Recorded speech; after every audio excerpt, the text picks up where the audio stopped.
Brought to you by Tenna Controls. Lighting kits, soundboards, and more. Tenna Controls brings your models to life.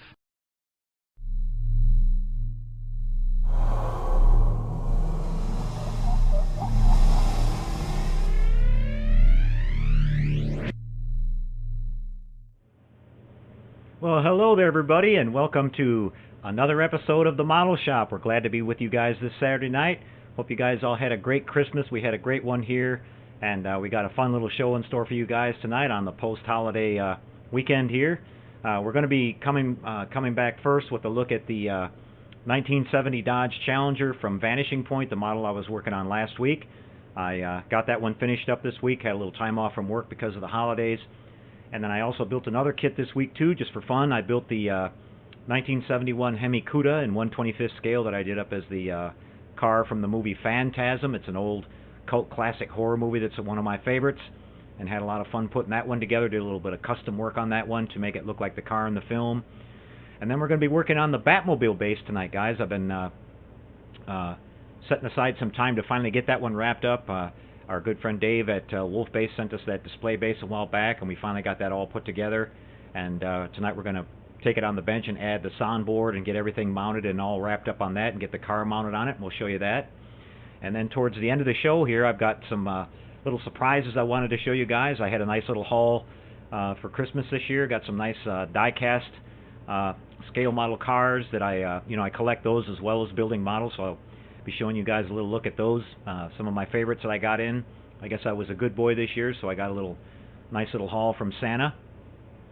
And we're going to talk about a couple other things before we wrap up the show, and we'll be back at the end with our Q&A and our chat and all that, and see what you guys got for Christmas as well. So we're going to take a quick little break here, guys, and come back, and we'll kick things off first with a look at the Vanishing Point Challenger and the PHANTASM Cuda. See you with that in just a couple seconds, everybody. Hang tight.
All right, everyone. Well, up first tonight, we are finished with our 1970 Dodge Challenger from Vanishing Point. I worked on this one this week, had some time off this week because of the holidays, and got this one finished up. And I also built another one here on top of that I'll show you again in just a second. But we had a great time building this. I'm real happy with it. It turned out great. After we did that work on the hood and getting the roof actually glued onto the top of the model and all the putty work done on that to make the roof blend into the quarter panels, everything else on the model went together really nice. I'll just take the hood off here real quick and show you the engine detail. We've got our 446 pack in there, which was what was used in the car on the original film. And we have our chassis detail here on the bottom with our dual exhaust and everything. That came out really nice.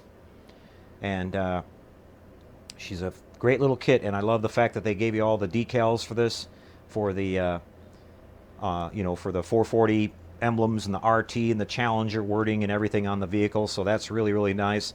Even the silk screened white letters on the tires. So this isn't a bad little kit at all. I got this kit for $18 off of eBay, and the seller there had a free economy shipping, so that wasn't bad at all. I think it was worth every penny of that, even though it had a few little issues here and there. But we worked our way around that. That's what modeling is all about, after all, overcoming a few challenges here and there. Challenger, like we talked about last week. I'll turn the turntable on, and we'll just let it spin around a couple times for you, and you can see it. But like I said, it's a really nice representation of the vehicle that was used in the classic film Vanishing Point. They actually have the original film that was done in the 70s, and then there was a remake of this that was done in the mid-90s with the actor. I forgot his name, but the actor that appeared in the Lord of the Rings trilogy. Can't think of his name now, but anyway, it wasn't nearly as good. There is one scene in the film where he's being chased by a '69 Charger RT that's just where the guy says the kind of thing, well, it takes a Mopar to catch a Mopar, but other than that, the film wasn't that great. Definitely check out the original if you want to watch the best version of it. And but so here's our 1970 Challenger, guys. It's a beautiful model. I'm really happy with it, like I said, and has all the nice detail. We got the pistol grip shifter in there. We've got the single mirror like the car had in the film, and I kit bashed this a little bit. I used some parts from other kits that I talked about. The mirrors off of another model, the slapstick shifters off of another model, and a couple other little things here and there. But other than that, it's all right out of the box, so it's a great little kit. Okay, now next we're going to show you, I decided just kind of out of the blue this week to build another one of my favorites. I'd have to say this is in my top 5 all-time favorite cars, and this is the 1971 Hemi Cuda that was seen in the movie PHANTASM. PHANTASM is an obscure film that a lot of people haven't really heard of. It's an old horror film. It basically, the premise of it was that there was this tall man character that was robbing graves, and he would take the bodies and turn them into slaves, shrink them down to these kind of dwarf-like small little guys that looked remarkably like the Jawas from Star Wars, except their faces were really ugly. And they would put them through this little porthole. It was they were time and dimensional traveling aliens is what they were, and they'd put them through this little porthole and put them on this, sort of slave planet, and have them work there as slaves. And so the movie's kind of interesting, but the car was definitely the star of the film. The two brothers that are kind of get involved trying to stop the tall man. They had this 1970 Hemi Cuda Challenger, or Hemi Cuda, I'm sorry, not a Challenger, still stuck on the Vanishing Point car. But I decided to build this one out of the 1971 Revell Hemi Cuda kit, and I modified it quite a bit. The car in the film had drastically flared out rear quarter panels here. I made a video a couple days ago and released it on my TrekWorks channel showing the actual work I did on this. But I modified the rear quarter panel openings here with some sheet styrene and some putty, and made those, shape those the way the car looked on the film. And then I used some more kit bashing here. These wheels are from the 1968 Dodge Charger kit by Revell, the Krager wheels. The tires are off of different models. The white letters on the tires are off of another kit that I had. The hood pins are off of an old NASCAR model that I had. The side mirrors off of another kit. But other than that, the engine, drivetrain, and everything like that is from the basic 71 Cuda kit. I'll kind of turn the car over here so you can see the detail on the chassis that I've got there. The back of the chassis was raised just a little bit. I made some spacers to raise the leaf springs because this car had a really unique sort of stance in the movie. It was a little bit higher in the back and a little bit higher in the front. It had to be higher in the back because they had these really big oversized tires on the back of it, and they actually stuck out from the body a little bit, and that's why they had the wheel flares on there. We'll show you the we've got the 426 Hemi engine in here with the dual dual 4-barrel setup. And the slapstick shifter, which was, the pistol grip shifter, which was iconic. They showed a couple shots of them shifting that during the film and everything, and it just was really, really cool. Like I said, I'm really happy that I got a chance to build this. I hand painted on the stripe here. I masked all this off and painted that. The car had this cool looking little stripe on the side of it, and then we cleared over everything and put some nice gloss clear coat on this. We'll just turn it on now and spin it around a couple times for you. So I actually got 2 of them done this week. In the next couple of weeks, I'm going to start on the Speed Racer Mach 5, and then we've also got the Nash Bridges. I think that's it's a 71 Hemi Cuda convertible. So we're going to actually build that one up here on the show for you a little bit later too. So a little bit of a car theme here lately, but I'm really having fun with it. A little break from sci-fi, which is never a bad thing. So there's our PHANTASM Cuda. Really like this one, and it came out real nice. I'm real happy with it. So there's a look at our models for this week that we worked on, guys. We're going to come back here in just a few seconds, and we're going to work on the Batmobile base and get that ready to go. So we'll see you with that in just a couple seconds, guys. Stay tuned.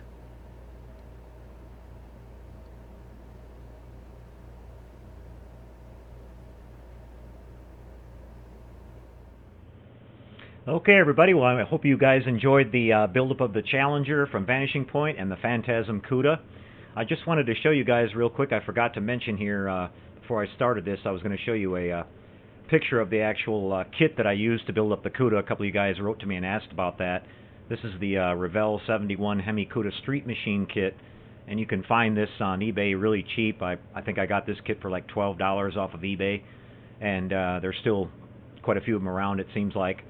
And like I mentioned, the car here, it comes with all those graphic decals that you see and the sort of centerline wheels. So if you want to do the PHANTASM Cuda, you're going to have to come up with some Krager wheels and a couple of little things that I mentioned that you might be able to snag from some other kits. It has the single chrome mirror on the driver's side instead of the 2 sport mirrors that you see there. But the drivetrain and everything else and the main part of the body you can use. So if you want to build one of those, you can find that stuff readily available.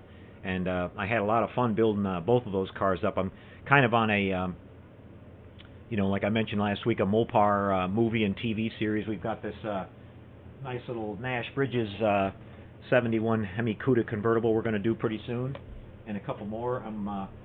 My good friend Chris Cortell is building the Bullet Charger, which is also one of my favorites. I've got the metal bodied version of that kit from Revell, and I'm going to be building that one up, but I'm going to wait until after he finishes his. I don't want to interrupt his video, so we'll tackle that one in a couple weeks. I've got the Bullet Mustang that goes with it, so we'll do a kind of a dual car build on that one.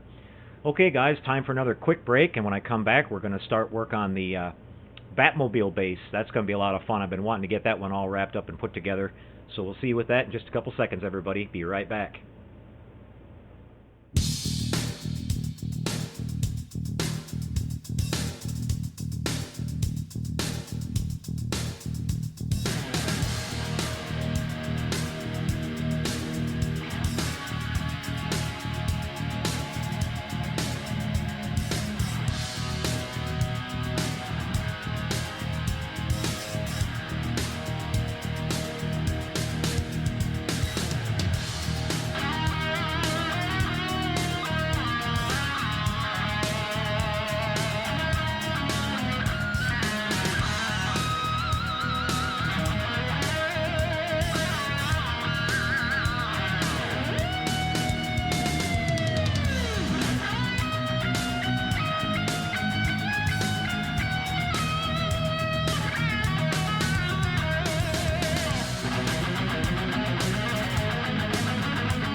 Okay, everybody, moving right along now. We're working on the 1989 Batmobile base, and you can see we've since the last video I've painted this, and I've mounted the backdrop like I talked about. I just used some thumbtacks here on the back to hold the backdrop onto this. It works really great. It holds them on there nice, holds this backdrop nice and secure, and if I ever want to take it off of there, I can use just pull the tacks and I can pull it down. So what I'm going to be doing with you guys right now is setting this all up so you guys can get a kind of an idea. A lot of you guys have been buying these little soundboards from me, and this will show you a basic installation of putting this all together again. I've got my sound already loaded onto this, some the Batman opening theme from the movie and some dialogue and some action stuff from the movie, so it's all ready to go. So what we got to think about now is we got to get this all mounted down in here. I've got these two little switches mounted here, a power switch and a momentary switch. The power switch will turn it on and activate power to the soundboard, and it'll also turn the lighting on that we've got on our little Batmobile. And then this momentary switch, when we hit this, will activate the soundboard itself. And I've got this set up so that it plays all the dialogue that I have on the board, about 2.5 minutes worth or so, all in one shot. So if you wanted to separate it, you could just add more switches here. This board can support up to 5 different momentary switches. And so what I've got is I've got an aftermarket speaker here too. I've got a little bit bigger speaker that we're going to install. So the first thing I'm going to do is I've got this hole drilled in the bottom that we showed you last week on the show for the speaker. So I'm just going to hot glue this speaker in place here first, and real easy to do.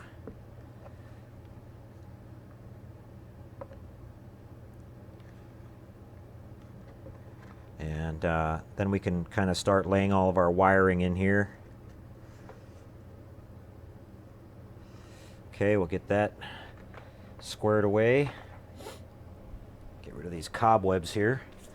Okay, so what I've got here is I've got a jack on the back of this, just a basic DC power jack coming in that my power supply will plug into, and I've got a plus and a minus wire here coming off of it.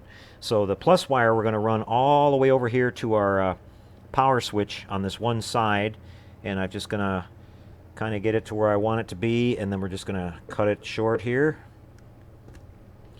and we're going to strip this end and get it fed on there.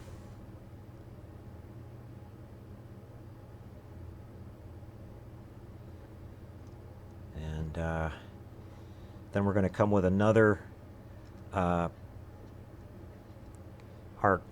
power going to our car is going to tie into this, and our power to our board is going to tie into this. So what I'm going to do now is get these cobwebs off of here. I'm going to lay my board down in here and kind of just get an idea where I want it to be. Just kind of like right in the middle here, I think. I want to make sure that I put it the right direction here, because we're going to cut this momentary switch off, and we're going to connect those wires instead to our switch here. So that's reaching over there fine. I've got my little transistor here that reduces the 9 volts coming in down to 5 volts, and I want to make sure I've got that in a good location here too, so we can just kind of work this out. Just kind of straightening out all the wires here. I'm going to get these out of the way.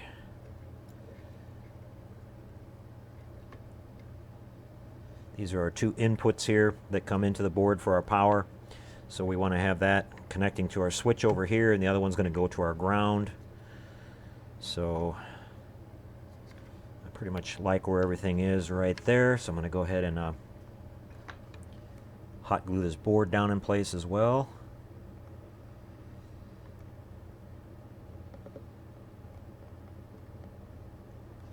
Just go on each corner there. Got 3 corners of it, that's good enough. Okay, just kind of make sure she's straight sitting in there so it looks pretty. Okay, we got that in there nice. And now we're going to, got this little transistor that is our power regulator here, so I'm just going to hot glue that down in there too. It's got a little aluminum tab sticking out on the end of it that we can just use that to glue. It doesn't get hot at all, so We don't have to worry about it melting the glue or anything like that. So that'll sit right there. And then we've got enough length of wire here coming off of that to reach our power switch, which is what we're doing here real basically is we've got power coming in, going through the switch, to the switch, and then when we activate the switch, the power will flow through that and then go to our little transistor here, and that'll power up our board. So I'm going to connect this other side, the wire to our board to the other side of the switch. Real simple. And that's all we need to do. Nope, we got to hook the car on there too, so I don't want to solder that just yet, guys. So we've got these wires that I extended here off of the board, as you can see, that are going to connect to our speaker. So I'm going to set that up. I might as well do that right now. And just get my proper length here, then I'm going to trim these off. Get rid of those. And then we'll just strip these wires real quick. Got to make sure I pay attention to the polarity on them, plus and minus. And this is already pre-tinned, so the wire should solder right onto there, no problem.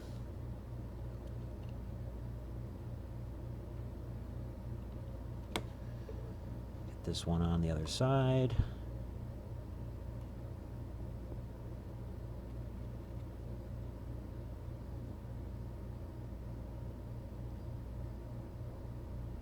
Got that in there. Great. Dropped a little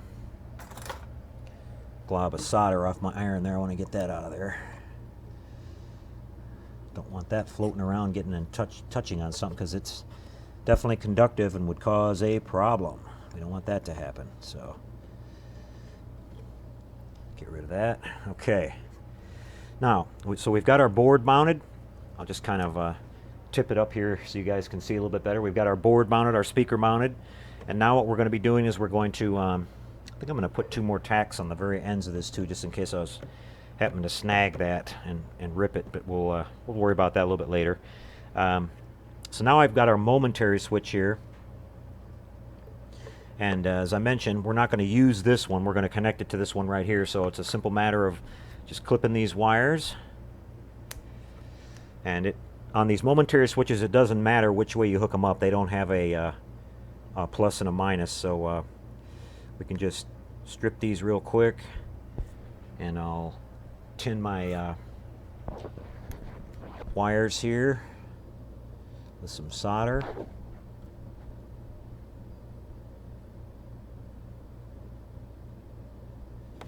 And then we're going to tin the terminals on the switch.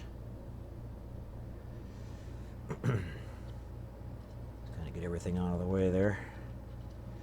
Actually, they've already been tinned. I used this switch, I was testing it on something earlier, so we're good there. So I'm just going to stick these on. Get this one out of my way here for a second so I don't burn it.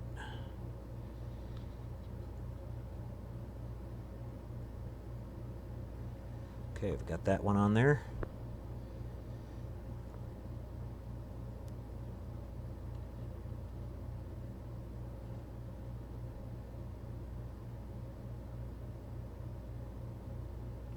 And the second one's on there. Okay, so we're done with that part. Now we've got our ground wire here that's coming off of our transistor. So we need to connect that to our ground coming in from our power. And I'm just going to strip a little section of this here and leave this extra little pigtail on the end of that, so that that can go to our, that can connect to the power to the model, for the lighting on the model, because we've got to have a plus and a minus coming into that. So solder this real quick.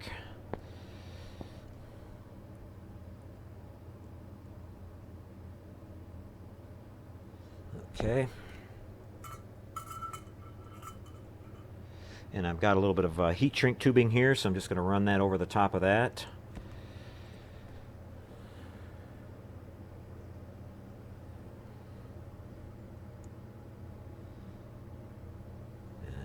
going to shrink this down real quick before I forget about it. Okay, we're good with that. Now, so pretty much everything in here, guys, is I'm going to go ahead and solder this one side. Our power coming into the switch, we're not going to be touching that one again. So, oops, jumped out of the place on me there.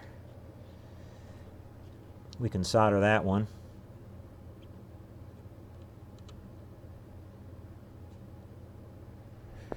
And that one we don't have to worry about anymore. On the other side here, we've got to bring our power from the car in there. So I'm going to pull this wire off of this side, and we're going to connect both of those together before we put it on there. Twist them together and then put it on that same terminal. Okay, so we've got our ground wire now here.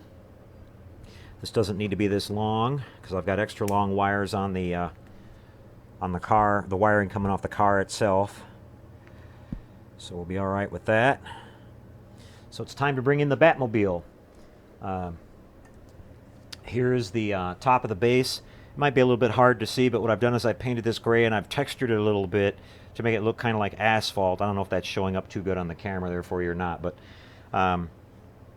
that's basically how we're going to have the car set up. So I've just got to get an angle here and just kind of let it sit. Don't tip over on me, baby. Just move you a little bit forward there. And now we can connect up our wiring. I'm going to go ahead and do the ground side first. We want to make sure we slide a little bit of our heat shrink tubing onto this before we solder those together. Do that.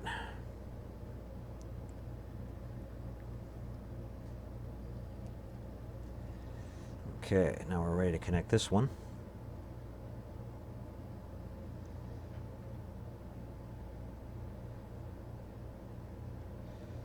Tiny little wires. Get that one soldered up.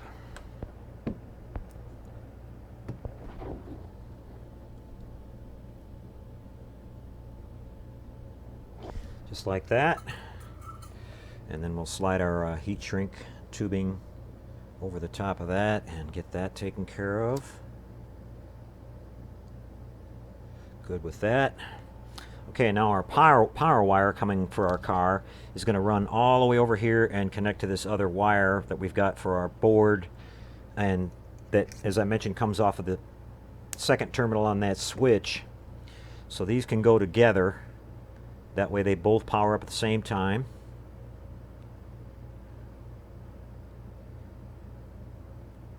Actually, I want to twist these a different way. I'm going to twist these like this. I was thinking I was going to do heat shrink tubing, but we're not going to need that here. We're going to twist these together, and then we're going to solder that onto the terminal on the switch. Got that together. And we'll work this through.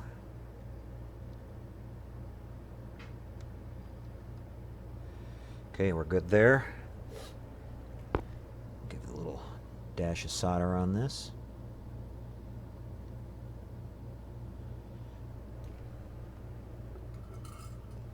Okay, that's pretty much it for our wiring here, guys. It was that simple.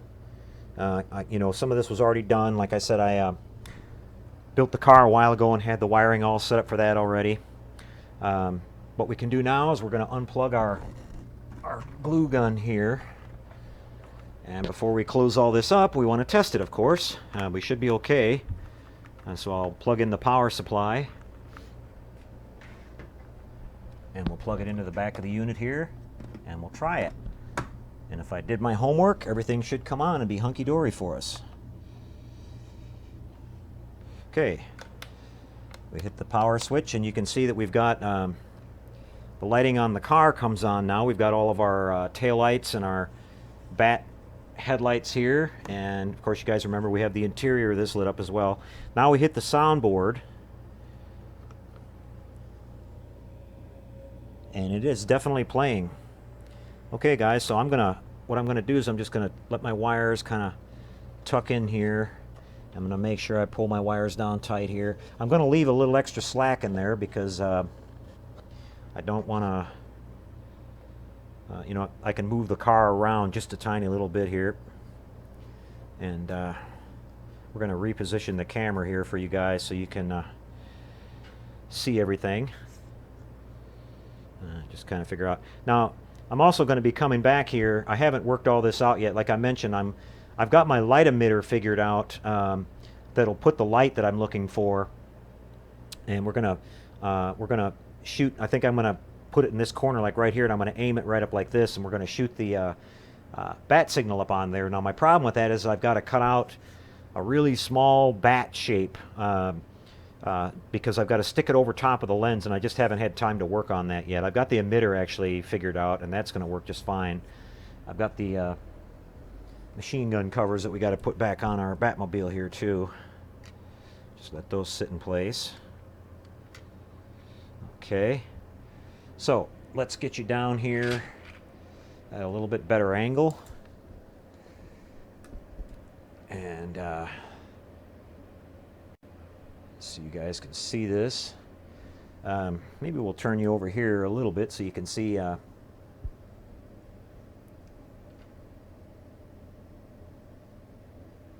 lights on the car come on. Okay, so we hit that. Oop, my camera's self-zooming here. It does it every once in a while. Sorry about that. Okay, so you can see that our lights come on. Now, if you look at the back of the car, too, you'll see the... I suppose I can pull the camera off of the tripod, and we can look around on it here a little bit. Let's go ahead and do that. Get my thing undone here. That way you can see everything instead of just one side. But you can see now we've got our... We'll turn our overhead light off, and that'll help show it a little bit better. You can see we've got our front lights on there, and around the back here we've got our tail lights, and we've got our turbine engine effect, and then of course on the inside of the car you guys remember that we had the dashboard all lit up and our computer monitor and all that. So we can just close this back up. You guys have already seen that. But the car is sitting here now. This nice backdrop. I went ahead and took some Tester's dull coat and dull coated that all down too because it was going to glare really bad. It had too much gloss on it. Okay, so what I'm going to do now is we're going to play the sounds. It might sound a little bit muffled with the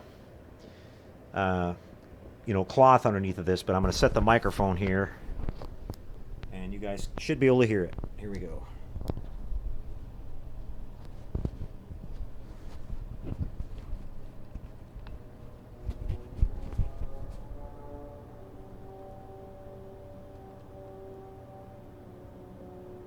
Camera just self-zoomed again. Sorry about that.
About me. I'm Batman.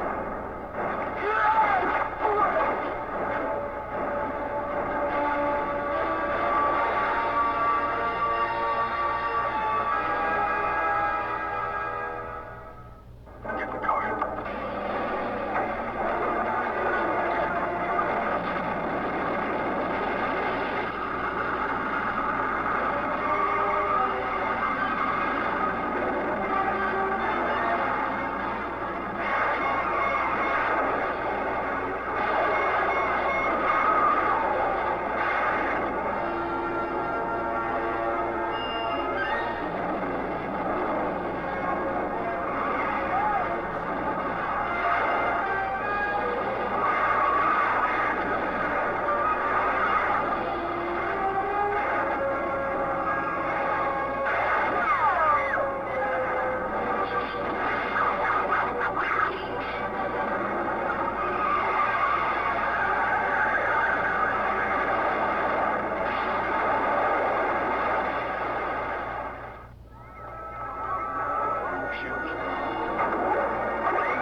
Okay, we had the Joker at the end asking, where does he get all those wonderful toys?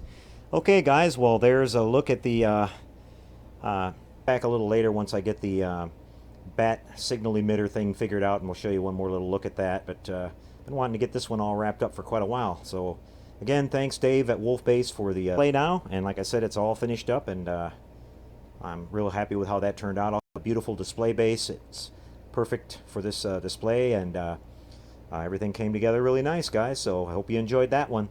All right, everybody, back for our next segment here. We'll see you in just a couple seconds. Stay tuned.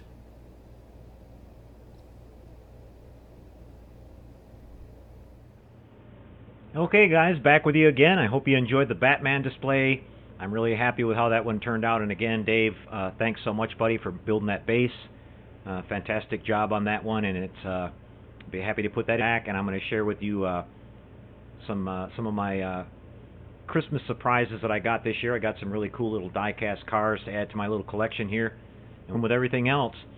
Okay, guys, we're going to take a quick little break here and we'll just show you those real quick, and then we'll be back after that with our wrap-up and our Q&A for tonight, guys. So see you with that in just a couple seconds.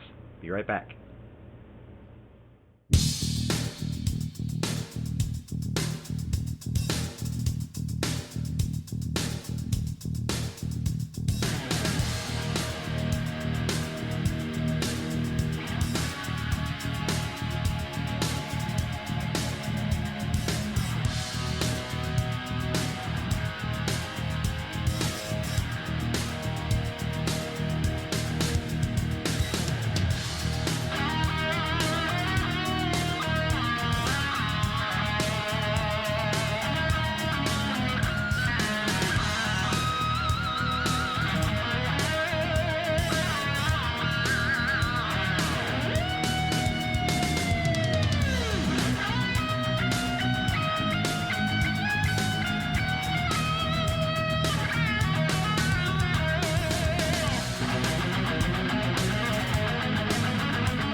Okay, so in carrying on with our car-themed episode tonight, I've got a special surprise to share with you guys, a little bit of show and tell. I was a good boy this year, and I got some cool little Christmas presents. And as you guys know, I'm a big collector of cars and sci-fi and everything like that. I love to build models primarily, but I also like to collect the die-cast vehicles, so I got some really cool little die-cast models this year. And I'm a big fan of Mopar, as I mentioned before, as far as cars go, the old Dodges and Plymouths and things like that, and especially ones that were used, iconic Dodges and Plymouths that were used in movies and television shows. So I've got 3 new models to share with you guys tonight. We're going to show you up first. We have the 1969 Dodge Charger RT that was used in the film Dirty Mary and Crazy Larry. This is a awesome die-cast. I'm really happy I got this one. You can see it's done in the original Chrysler Lemon Twist Yellow, which was a really bright color. The car looks exactly like it was used in the film, even with the original Anson aluminum slot wheels. And it's a really detailed model. It has a fully detailed interior with all the wood grain trim and the gauges all detailed and everything, real carpeting, just absolutely beautiful. It has a detailed 440 Magnum engine, and all the doors, hood and trunk open on the vehicle. It even has a really detailed chassis, as you can see here, with the even with the complete Mopar overspray that we talked about last week when we were working on the Vanishing Point Challenger along the rocker panel area there. So it's just a beautiful model. It even has a sort of a working front and rear suspension here. So what I'm going to do is I'm going to open everything up here for you. Get the hood open and the doors and all that, and then we'll turn the turntable on so you guys can see all the detail on this.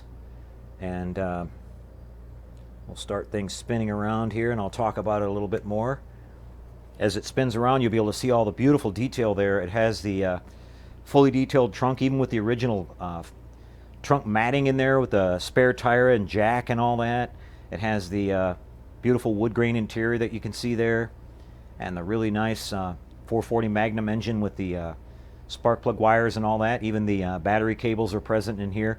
The headlights actually do flip, but I don't mess with those too much because they look like they're a little bit fragile. But it's absolutely beautiful.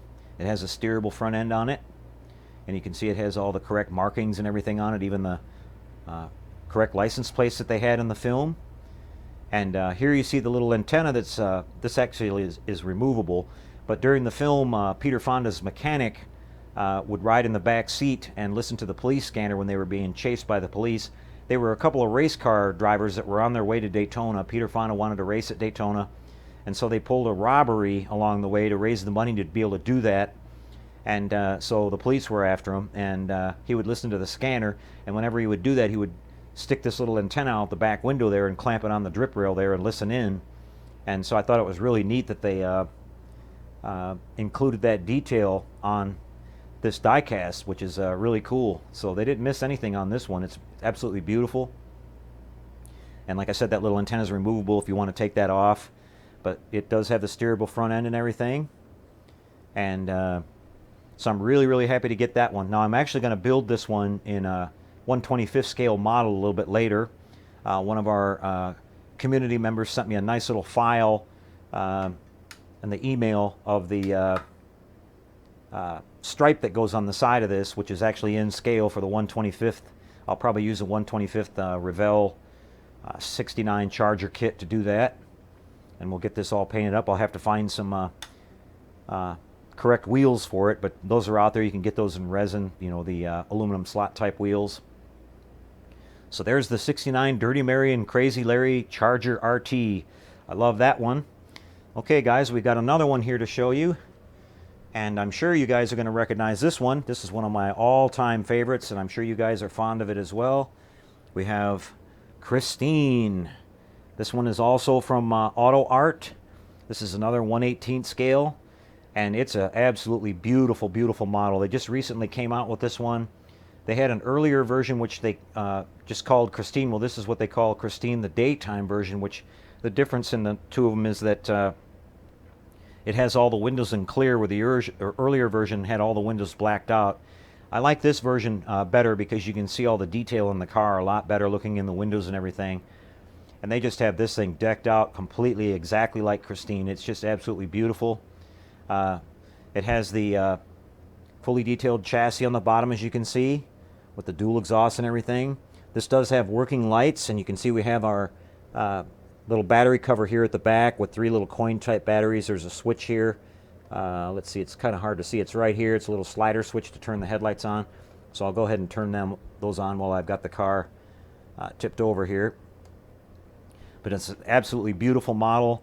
We're going to open the doors and everything up for you so you can see everything in the hood. This has the correct engine in it. Christine had a really unique engine. It was called a 350 Golden Commando, and it had these really unique 2 4-barrel carburetors set up on it with the beautiful chrome air cleaners and all that. This has a fully carpeted interior. All the beautiful gauges and the chrome on the dash and everything is there, so it's just absolutely gorgeous. And we'll go ahead and start spinning the turntable again so you can see it. And this is probably going to be one of my all-time favorites, guys. I just love Christine. As you guys know, I built and restored a real version of one of these. It was an award winner. It was on several magazines and featured all over the internet. I posted some pictures of this a while back, and it took me about 2 years to restore the car, and I did an exact replica of Christine, so I'm really fond of this. And I sold the car quite a few years ago, so to have another kind of miniature version of it, I can't get it and drive it, but I can sure look at it whenever I want now, so I'm really happy to have this. And it's just absolutely beautiful, like I said, and They didn't miss any detail on this. The only thing that's missing is it's supposed to have an antenna here up on the front fender, but that's about it. But it's so cool. I mean, the even the Quaker State decal that Arnie put on the oil recovery tank there on the interior of the car is, or on the engine bay is correct. So they didn't miss hardly any details on this either. It's just absolutely beautiful. And Jeremy and I a while back built the 1/25th scale version, and I gave that model to him, so I didn't have a Christine, so now I've got another one. And I'm actually going to go back in a little while and build a nice display base for this that I can put the sounds from Christine and everything onto it with a little bit of lighting and stuff that I'm going to do. So I'll show you that project a little bit further down the road. So there's Christine, guys. Like I said, she's beautiful, and this one's currently available from Auto World, and it's called the daytime version if you're interested in getting one of these. And so we have that one. Okay, up next, guys, finally we have one more to show you, and we'll stop the turntable here, get it lined up. This one is from, a lot of you guys might recognize from the new franchise, The Fast and the Furious. This is Dominic Toretto's beautiful 1969 Charger Daytona, or Daytona Charger, whichever you want to call it. This is a really, really cool looking ride too. I really love this. Our good friend Chuck Brooks, who is one of our regular viewers, is building a basically scratch-built version of this car, completely from scratch. It's a fantastic replica of the car that was used in the film. It's from Fast and Furious 6, and he's doing an outstanding job doing all. He did a lot of work to do all the details and everything. But this is the 1/18 scale version of this. This one's from a company called Greenlight, and this one doesn't have any opening paneling on it. The hood or the doors or none of that opens on this one. But I really, really love this diecast because it's just so beautiful, and what a cool concept for a you know, kind of a resto mod vehicle, if you want to call it that, where they took a kind of a classic car and just kind of modernized it a little bit, and it's just absolutely gorgeous. The beautiful cranberry metallic paint on this, and the stance of the car, the wheels and everything are just absolutely gorgeous. I'll go ahead and start spinning this one around. It does have a really, really cool and beautiful detailed interior, complete with the Simpson harnesses that are on the seats, and the kind of he had kind of a tricked out emergency brake system for, you know, the car was made for drifting, and it's just absolutely beautiful. NOS system in there, and it has the I love how they've got these original Daytona hideaway lights with the blacked out lenses on them instead of being completely hidden, and the blacked out taillights. The car is kind of dechromed except for a few little things here and there, and this has a beautiful finish on it, as you can see, and the detail in there with the Brembo brakes and the rotors and everything. Really, really nice model. And it's taken Chuck a lot of work and a lot of research on his model that he's been working on. He's been updating it on our Model Shop guys Google page to find all the correct parts and everything, but he's just about got it finished. So check that out when Chuck makes some postings on that and posts some pictures. He's done a beautiful, beautiful job on it. So there's our 69 Charger Daytona, Dominic Toretto's car from The Fast and the Furious 6.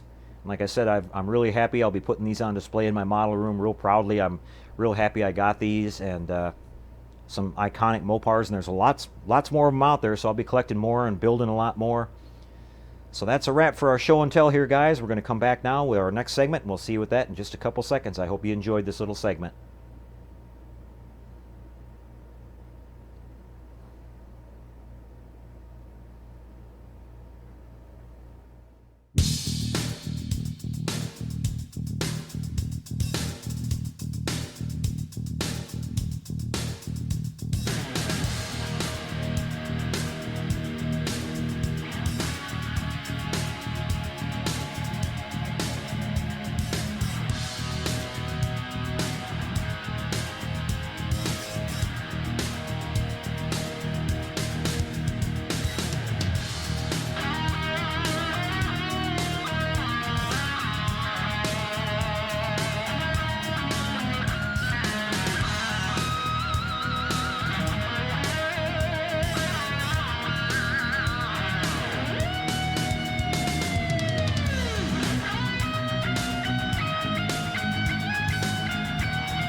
Okay, everybody, back with you again. Well, I hope you enjoyed everything we had to show you tonight. A lot of cool stuff, and like I said, I really am digging those.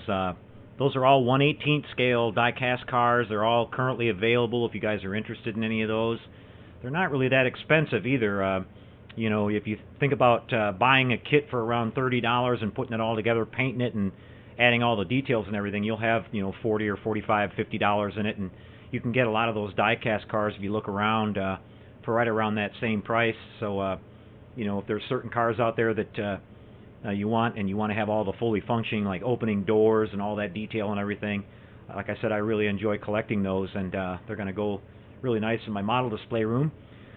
So we're going to actually build a lot more of those models too. Like I said, we're going to do the Nash Bridges Cuda, and I'm looking at building the Dennis Gilder's Charger. Dennis Gilder was Arnie Cunningham's friend in Christina. You remember he drove that really nice blue Charger SE. I think it was a 68 with the black vinyl top and the nice Krager wheels. And so I'm looking around at getting the different kits I need to put that one together. We're going to have to combine a couple of kits, but we'll be building that one up down the road here a little ways, along with some sci-fi stuff. Next week's show, we're going to come back and start on another build, and then we're going to give you a nice update on the Battlestar Galactica, the Badass Models 1/2500 scale kit. I've been cranking on that one here a little bit and show you some more of that. So some back to a little bit more sci-fi stuff next week. I know you guys we got a lot of modelers that are interested in all types of genres here, so we try to show you a little bit of everything. We're going to head over to the Q&A and start talking a little bit. I just wanted to share one more little surprise. I talked about, I got a fantastic gift from one of our viewers here on the show, a good friend, DeWitt Shaneline, who goes by SF Modeler. I got a package in the mail the other day. I had no idea it was coming. He didn't mention it or anything. It was a complete surprise, but check this out, you guys. This is really, really super cool. This is the Black Hole kit, the original MPC kit of Vincent. Now, if you guys are model collectors at all or whatever, this is, you know that this is a really super rare kit. It's really hard to find. It's been out of production for a long time, and whenever it does show up on eBay or something like that, it's outrageously priced. It's like way up there now, and I just can't say how much I can thank you for this, DeWitt. This was just fantastic, and we're going to build this one up right here on the show for you guys. We're going to, now DeWitt wanted me to try to build this one up as Bob, you know, the kind of junky mechanical friend that Vincent met, who's a similar robot to him on during the Black Hole. But when I started checking into all that, you know, Bob is he has a lot of things that are different about him than Vincent. The whole top part here is completely different. He has more of a sort of a stepped, you know, almost pyramid-looking kind of head with like a little, you know, like a Mayan temple kind of thing. The step thing there. His body is completely different. His manipulator, he actually has manipulator claws, where Vincent has sort of these more like probe-looking things that come out. About the only thing that was the same on the two of them was these kind of things that extend on the bottom here with a little round ball on the end. So I think we're just going to build this one up as Vincent, but we're going to add a soundboard to this. You know, we're going to get a bunch of Vincent sayings from the show, maybe a little bit of dialogue he's having with Bob, and of course we're going to light them all up. We're going to light up, he has all these cool little you know, flashing lights here on his chest, and he has this screen here that's lit in the center, and we'll put him on a little nice little stand and everything.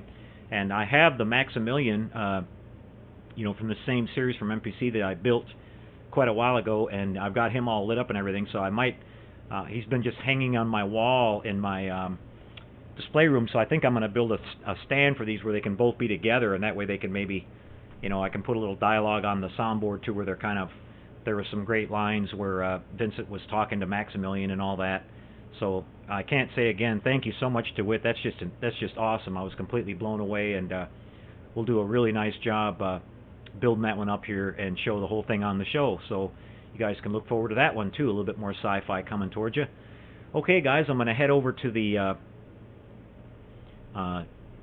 chat session tonight and see who's all here. We'll do our usual thing. We'll do our shout-outs tonight, and make sure you guys punch something in on the old chat thing so your name comes up on the screen. I don't get the whole list here, and I don't want to miss anybody, so we'll start off with, we've got Grayson Peoples here tonight, Stephen Baker, Shannon Freeman, Chris Cortell with Classic Plastic. I wanted to say a shout-out to Chris, too. Chris just finished up his, I had a little note here, Chris just finished up his beautiful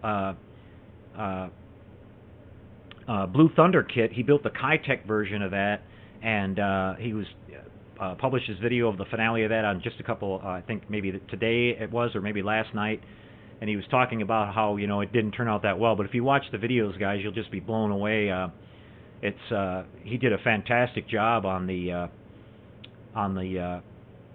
model. I couldn't see any flaws on it at all. He was mentioning some things about difficulties with the canopy and some things like that, but it turned out great, Chris. You're too hard on yourself. It's beautiful, and thanks for pointing out the issues that the kit has too, which will help. I've got one of the Kitech kits on order. You guys can find those on eBay. They don't actually have a listing there, but if you go to Google and search for Kitech, a link will come up there which takes you directly to eBay, and you can buy that kit basically. I think it was $15 shipped to you, so the shipping is free. And the Kitech kit is basically the monogram kit. I don't know how they wound up with the molds, but it's basically the monogram kit. It's 1/32 scale. And you may have to do a little work, as Chris pointed out, on the canopy on it, but for $15, you can't go wrong. So I ordered the kit from them, and they show listed on there, they also have the Airwolf kit. I have no idea which version of it is, but you might be able to look into that if you're interested in Airwolf as well, and for a really low price too. So, and then Chris also just finished up his Baja Blaster. It's a classic VW van, and he did an outstanding job on the paint job as usual, and a bunch of detail he added to that. So check that out over on Chris's YouTube channel. And there's quite a few other people who have been posting updates and you know, finale videos of their models. I know Kenny with Mindless Model Works has posted a few models he's finished up, and a bunch of people out there are putting updates about you know, kind of recaps on showing slideshows of their models that they finished in the last year, and announcing, you know, news of models that they're going to be building in upcoming in 2016. So make sure you stop by and check those guys out. It's nice to support everybody's YouTube channels and keep everybody active and involved. And there's a lot of good information you can find from watching those videos, guys. You can find tips and tricks, and also a lot of information about the kits themselves. You know, if you're thinking about buying one, sometimes there's good things and sometimes there's bad, you know, so we really appreciate all those people putting out those videos and keeping us all informed. Back to the shout-outs now. We've also got Stephen Baker here, Shannon Freeman, Heath Tompkins from Australia is here tonight. Kenny with Mindless Model Works is here. Nice to see you, Kenny. Mark Shue, Brian Knowles, John Petrie is up again late with us all the way from the UK, Federation Shipyard. Perry Love, W. Hunt, 10866. Mitch Seagraves is here tonight. Nice to see you, Mitch. Mike Kovach is here. Ba is here. Dan Harris, eBiker 56. Scott Hall's with us tonight. SF Modeler, nice to see you do it. And again, buddy, I can't say enough how much I thank you for that wonderful model of Vincent, and I'm going to do my absolute best on that. And that's going to be a super, super cool model when we're done with it. We've got Dan Harris. We've got Red Shirt Forever. Clint Llewellyn is here. Nice to see you back online, Clint. He said he was going to be offline for a little while, but he's back with us. So that's really cool. James Schulenberg is here with us tonight. Nice to see you, James. Galactic Modeler. Ralph with Tenna Controls is here. Great to see you, Ralph. Gary, Transition Modeler, is here. Nice to see you, Gary. Gary's from up there in Canada, and that's another YouTube channel you guys want to make sure you check out. It's called Transition Modeler. Gary builds all kinds of different subjects, from cars to motorcycles to sci-fi and everything in between. And I think he's put out a video recently about some of his upcoming builds that he's going to be working on, so check that one out. We've got Gohan 196269 is here with us tonight. Ostrich Longneck. Scott, Aussie Trekkie, is here. Nice to see you, Scott. Styrene Mike's Model Shop. Well, we've got a fantastic crowd on hand tonight, guys. Nice. Thanks for joining us tonight. We really appreciate that. Chris Farrell, Michelle Bennett's here with us. Nice work on your Enterprise D, Michelle. She's been posting updates of her of her Enterprise D over at our Google page, the Model Shop Google page, and she's got all of her Aztecing work done on the saucer. It looks great.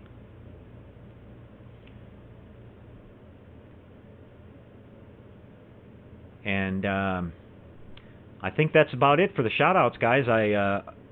Maybe a few of you might pop in. I'll try and catch you as we go through here. So yeah, if you guys have any questions, I think Stephen Baker, I'm not sure if I mentioned him. I see him pop up on here. Nice to see you, Stephen. If you guys have any questions about anything or want to talk about anything, Dadnator24 is here. Rick Berger, nice to see you tonight, Rick. Rick was real nice a couple weeks ago, and he sent us that nice little 1/48 scale Airwolf kit that we built up here on the show. Dave Pashtag's asking where I got the little turntable. Dave, I ordered that off of eBay. It was right around $20. It was actually some guy's name. It was some guy's name, Signature Series turntable. It runs off of 4 AA batteries. And the reason I like that one is it had a 9-inch table on the top, you know, a little bit bigger, so some of the bigger stuff would fit on that one. But you can find that one on eBay, and I believe he has it in 3 different tops. He has the checkerboard top, or a plain black top, or a mirrored top that you can choose from. We've got Christopher Baxley. I think he might be new. Nice to see you with us. Modelergy. Some more people are starting to pop in now. Chuck Brooks is here. Nice to see you, Chuck. And like I said, guys, make sure you check out Chuck's updates of his Daytona Charger. That you know, he's actually building a scale model of the Dominic Toretto car that we showed you here a little while ago, and he's just done an incredible job on that. I mean, it's almost a completely scratch-built model. He did all the research and found all the parts. I mean, got every little detail on that. And if you've gone into a project like that, you can just imagine how much work it is to make everything fit and look like it's right. I mean, he's used who knows how many different kits and parts to make that all come together. And so make sure you drop him a thumbs up on his post, guys, and shout out for that, because that's an incredible amount of work, and I'm glad that he is sharing that with us on our Google page.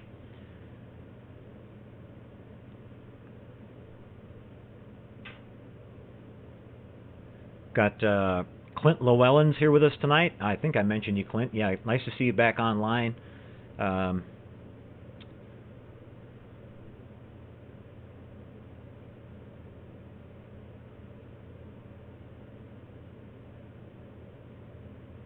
Styrene Mike's Model Shop. He's here with us tonight. Nice to see you. Sparkle 29178. Asking what the alien thing is behind me. Well, we showed that during our Halloween Spooktacular show. I did the out-of-the-box kit review on that one, but this is the Nostromo, the sort of the mothership that they had in Alien, you know, the one that they landed on the alien planet in the first film when they brought the alien on board. And this is a kit by Halcyon Models. I forgot what scale it is. I think it's 1/960th scale, but it's a big model. And we're going to build that one up here on the show for you guys a little bit down the line. It's a PVC kit. It has a lot of parts, and it'll be a long, you know, drawn-out kind of a build. So we're probably going to do that on the regular TrekWorks channel, but we'll show you little updates on that. Got some more people popping in here. Sean McClure, nice to see you, Sean. Sean is asking about emails. Sometimes they don't come through, Sean. I get like probably about over 1,000 emails a week, and sometimes they wind up going into my spam filter. But if you don't get me on the email there, try send me a message on Facebook. I don't get as many messages on Facebook, and sometimes I catch them over there if there's something you want to ask me about. Alpha Trion 92 is here with us tonight.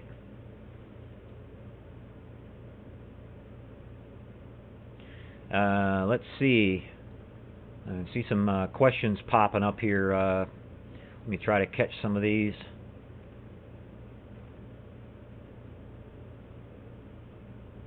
Looks like you guys enjoyed the diecast cars. Yeah, like I said, it's not exactly model building, but it's still cool to collect them if you're a car guy like I am, and I have been for a long time. I just like to have a little bit of everything. A lot of people like the Vincent model. Like I said, we're going to definitely do a nice job building that one up. That's going to be a lot of fun.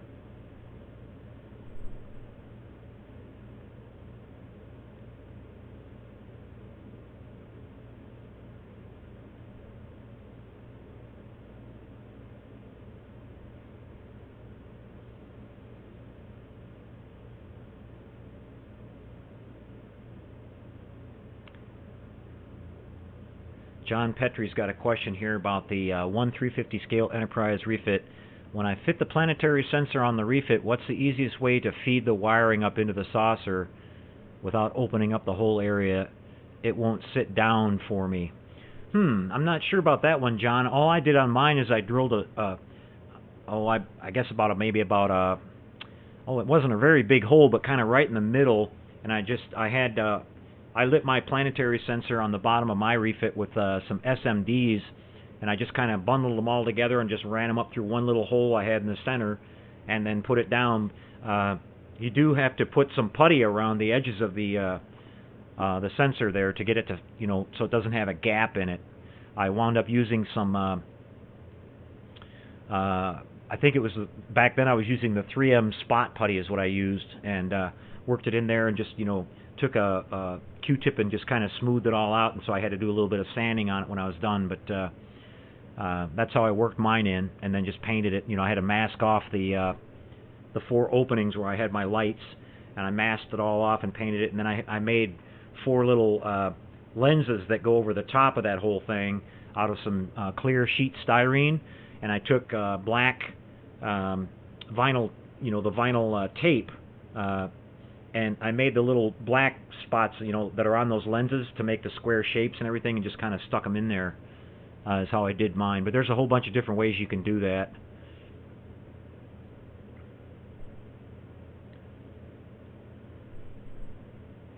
Styrene Mike is asking me about, am I still using Tester's tube glue and why? Yep, I'm still using it, Mike.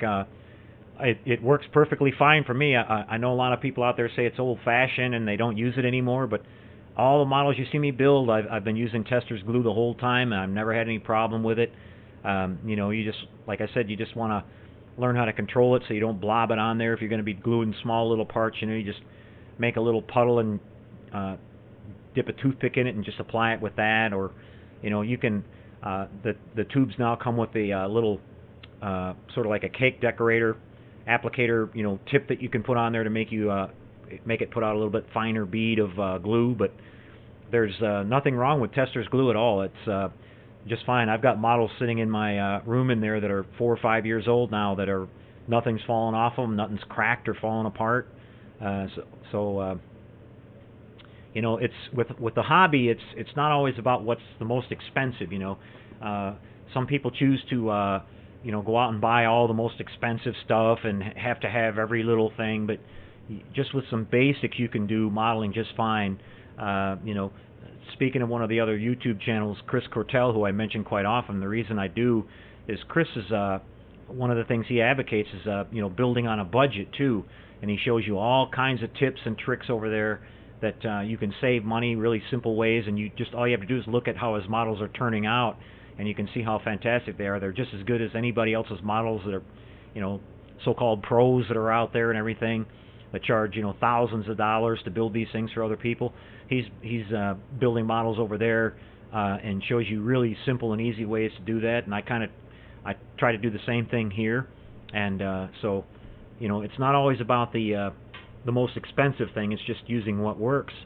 I kind of attribute that to when I was a teenager, I used to work right out of high school. I used to work at a golf course, and I used to kind of laugh at the golf guys over there that would buy all these really expensive clubs and shoes and everything, but it didn't make their golf game any better at all. They thought they were better, but they could have just bought some basic clubs or whatever, used clubs or something, and been just as good of a golfer. So it was more about image than everything else. But you can kind of think the same thing about when it comes to buying tools and supplies for this modeling hobby, and just checking around in the community and asking other people. And watching videos and things like that will give you a lot of information about what you really need and what you don't. And if you're just starting out building models, I recommend just getting a few of the basics. Don't jump in, with both feet and buy everything under the sun right away, because, hopefully not, but you might find out you don't like building models and you got all this stuff that you won't have any use for afterwards. So buy one kit, just buy the stuff you need for that specific kit, and have a go at it. And if all goes well and everything, you can always go from there. The tools that you buy and everything, they'll last you a long time. So you don't have to buy everything all at once.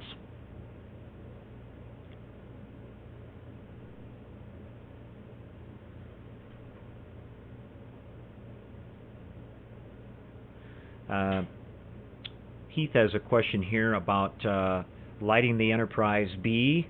Well, Heath, you can definitely light that model. I've seen other people do it. You just have to keep in mind that the scale on that ship is really tiny compared to what the ship is. So putting the actual windows in it are going to have to be super, super tiny. Otherwise, it's not going to look right. Even when you get down to almost the smallest micro drill bit that you can find to put holes in it to make the windows, that's about as big as they can go. I mean, to look the right scale on that size ship, being that the model kit that's available is really, really small, it's a little over a foot long, you're going to have a hard time making the windows small enough. If you look at the decal set that comes with that model kit, if it's been the repop version, you can see exactly how tiny those windows are supposed to be. So it is a little difficult.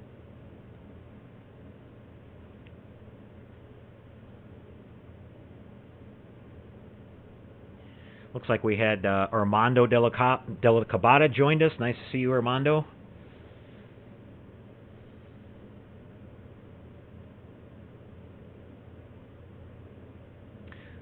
John Petrie had to call it a night. Nice to hang out as long as you did, John. I know it's difficult for you guys to stay up that late that are overseas, and keep on cranking on that refit, John. We're all following along. Gary with Transition Modeler is asking about when I'll be starting the new model.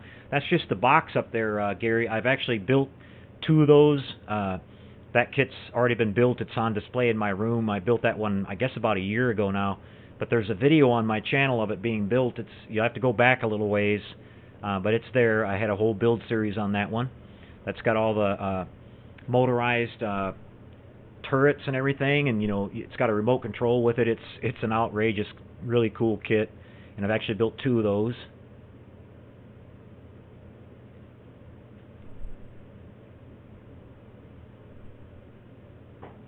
Alpha Trion's asking about a Space 1999. Is there a new model? Yep, Alpha, I don't know if you heard about it or not, but they're going to release, should be see it in January here pretty soon, the next couple of weeks, a 22-inch version of the Eagle, which is being put out by MPC, which is Round 2 Models, which is a completely redone, totally accurate model. They modeled it directly off of the original surviving studio model, and it's fully detailed, even with articulated landing gear. And they're also coming out with an aftermarket real aluminum parts for it. The engine bells in the back, you could be able to get an add-on kit that has the real aluminum bells on the back and on the bottom. So it's a fantastic kit. We did a little we talked about that one here a couple episodes ago, and I showed some pictures of the box art of the kit and the add-on package that goes with it. A lot of people are looking forward to getting that one.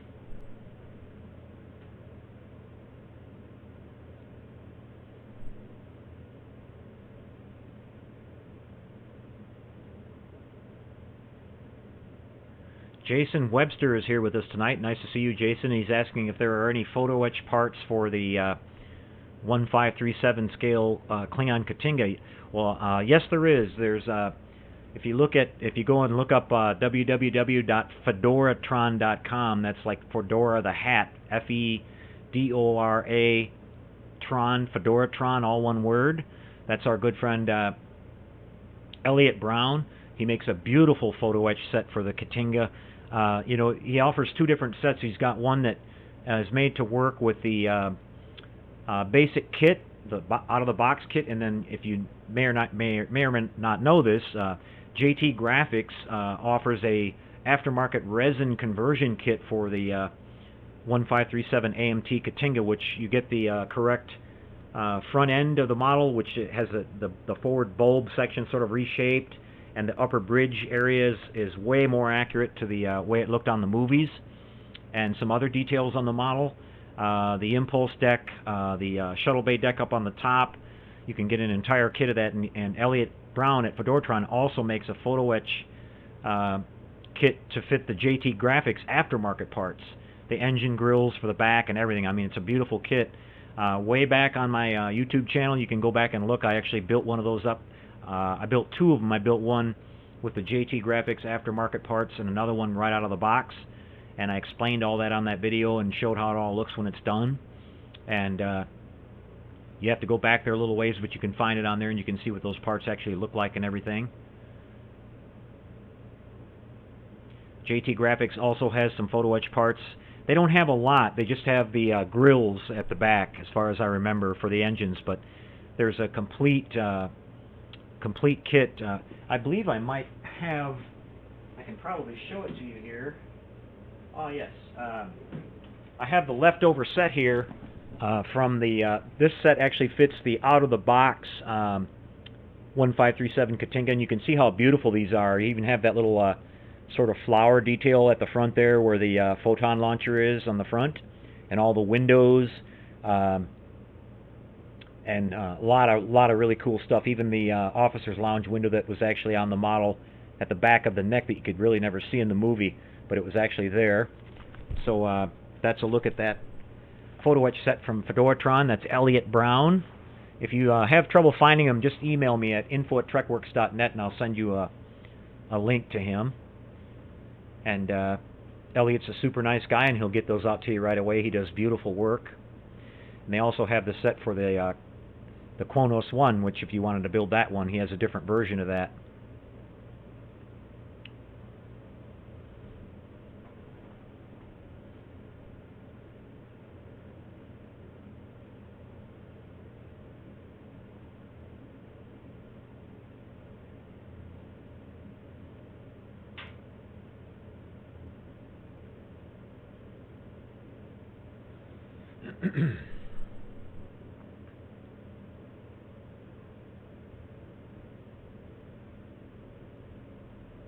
Okay, I'm just running through the questions here again, guys, see if I missed anything.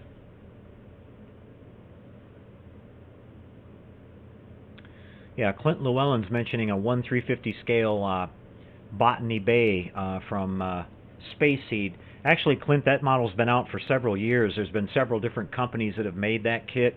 I'm not sure which one you're talking about now, but there's been several of those that have been put out over the years. Some of them are better than others. You want to make sure you get some good quality pictures of what the kit looks like. Some of them, you know, they have these, the Botany Bay had these sort of finely detailed fins that came off of the model. I guess they're like, I think they were like cooling panels or something, or maybe solar panels actually that were sticking off of the ship. And on some of the kits, those weren't done very well, and some of them they were done really nice, where they were, you know, had that fine mesh detail that goes in there. So if you get one of the more basic ones, you're going to have to look for some aftermarket mesh or something like that to put in there to make it look, you know, to get that detail in there. But the kits, as far as I remember, they used to have them on eBay and stuff like that for, I think they were around $75, $100, something like that. And they're at 1/350 scale.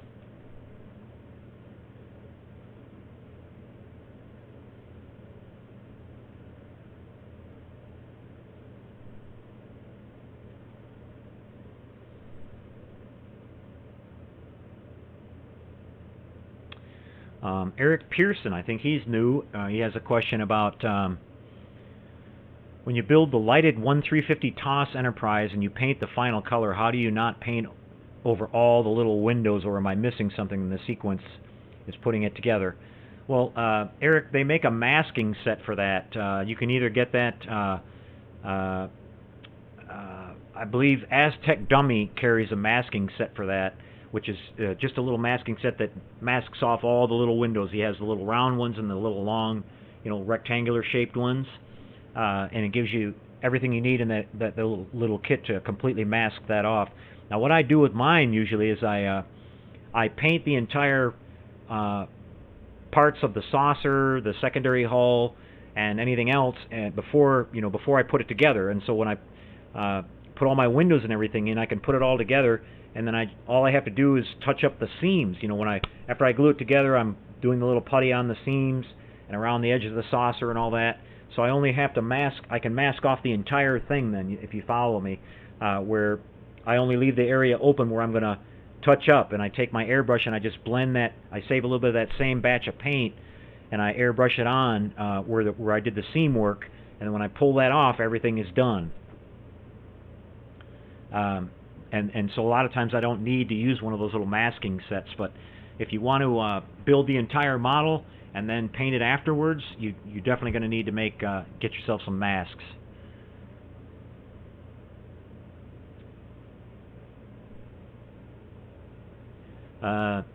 Jason Webster is also asking about masks for the 1350 refit Enterprise for the Aztecs. I've heard that Orbital Dry Dock is back online. I'm not sure if he's taking orders yet or not. So, that whole thing with that being offline for quite a while, and people weren't getting their orders and stuff like that, I just make sure you check around on the forums and stuff, or ask around and see if before you place an order, to make sure he's shipping, because a lot of people were waiting a long time for that stuff, and they were kind of offline for a while. So just as far as that's all I know about as far as the masks for that.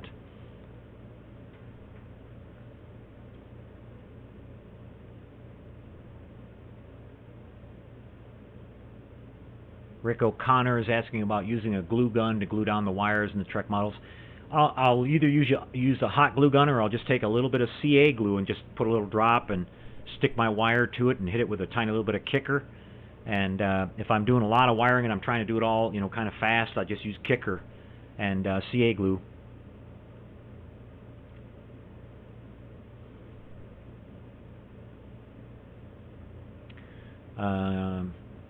Galactic Modeler is asking about the camera being set different. No, it should be the same. We're broadcasting in 1080p tonight.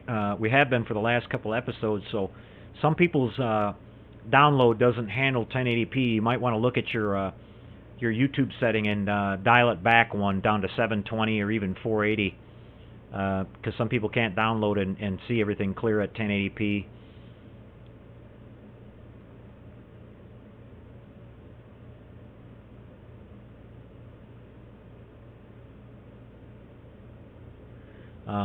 Grayson Peoples is asking about her dad wanted to know what color paint you use inside of the Bassard housings. Well, I'm not quite sure how to answer that one, Grayson. I don't know if the actual paint inside, they're just painted white. I paint black in there in the housing itself to light block it, and then I just painted the inside white. The colors that are coming through on that are all from the LED colors that are coming out of that for the color of the domes, the orange and the red and the green and the blue kind of twinkling lights. But I did have to spray some black in there to light block it. Otherwise, you have a light leak there, or it comes right through the plastic, and you can see the front part of the nacelle glowing. Like it shouldn't do that.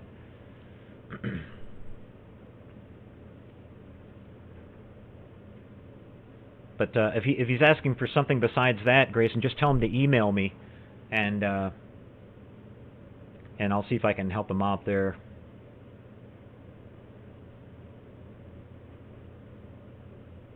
Dan Harris is asking about how you get decals to lay down when they're going around curved surfaces. Solvaset. It's a decal setting solution. It comes in a little bottle. You just brush it on there, and it's a material that softens up the decal, and it'll make it settle right down on top of any irregular surfaces and everything like that. I've shown that, using that quite a bit on some of these different builds here. We've shown you guys on some of these different episodes. you brush a little bit of it on there, and it might make the decal kind of get wrinkly at first, but don't touch it. Just put it on there and let it sit for a good hour or so, and you'll see the decal smooth right out.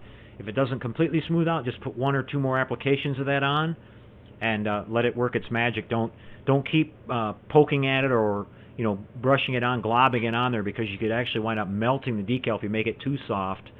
But like I said, just put a little bit on there and let it work its magic. You have to be patient with it. It'll take a good couple of hours before it'll completely settle down, but it'll definitely work.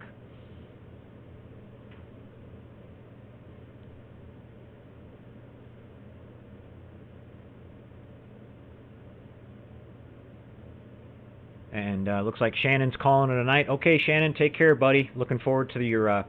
He said he's got the Enterprise bridge. I guess it's the same kit that we got sitting on the shelf behind us. Looking forward to seeing you build that one, Shannon.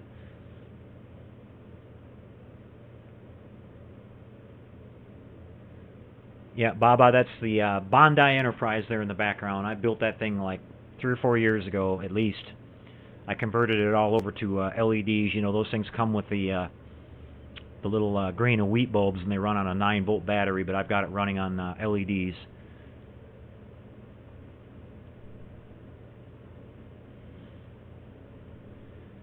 Okay, guys, I think we're about at the end here. Getting about 10 minutes to 9 my time here, so I think I'm going to call it a wrap. Thanks for joining us again this week. We really appreciate it. Again, hope you guys had a great Christmas. A lot of fun. Hopefully we'll be seeing some pictures on the Google page of some of the kits you guys got. Hopefully you got some models this year, and we'll look forward to watching you guys building those up. We're going to have a lot coming down the road here in 2016. I'm going to be putting out my regular annual end of the year.